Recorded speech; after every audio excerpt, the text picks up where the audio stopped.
Well, today you're getting a long form video because I've actually recorded enough to do so. And yeah, so hopefully you enjoy it whenever you watch this. And feel free to critique my welding as much as you want. I really do not care. I am actually a qualified welder for the past nearly 10 years now. And being my own tray and the insignificance of the couple of welds that I am showing, I didn't really care enough to do them properly. They're held the weight they're meant to, and they're all sealed up, so anyway, enjoy. So, here we are again. Truck is still sitting there now without a tray. Looks very ridiculous where it's been cut off. Overnight, started cutting pockets for builders racks to go into when I get to it.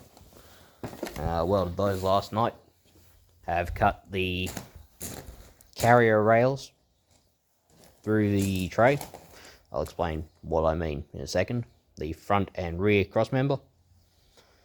The chassis rail members, which will go on top once I remember how to unbolt things, because it does want to unbolt. Offcut pile. They'll be used or something someday. Yeah. At the moment, got to weld end caps onto these rails because they're not allowed to be a square end anymore. So caps on those, and got to finish this pocket, which I had to cut off and straighten up because it didn't want to tack straight last night. Yeah, got those. And yeah, all those RHSs are going to go on top of the floor, which I'll draw here. Normal tray, there's chalk. Normal tray has two cross members, two chassis members, and then cross rails for the actual floor sheet to go on top of, which you'll see in most ute trays, pickup trays for Americans, and tipper bodies normally have them that way. Here, though, we have most of the flat top trailers that the trucks are running have two main chassis rails, cross members running through them, and it's got floor support rails which go in the gaps to stop the floor buckling and bowing over large gaps and heavy loading, which, since I'm going to be putting a bulldozer on top of that, doing lengthways rails on top to support the floor will stop the checker plate caving in, and also keep it stronger, hopefully. So yeah, you'll get to watch me weld these caps on very shortly.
those are now welded up.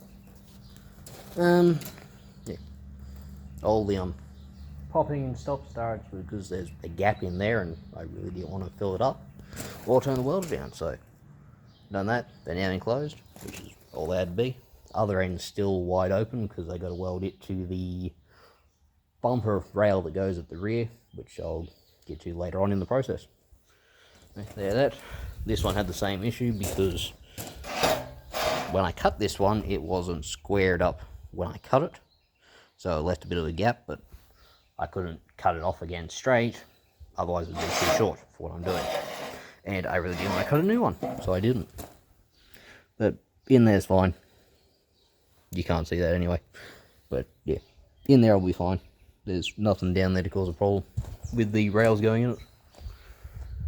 And yeah, that'll do. On to the drilling and wire wheeling the chassis rails. Combing rail. I really need to learn to talk. Okay, combing rails. 100mm PFC channel.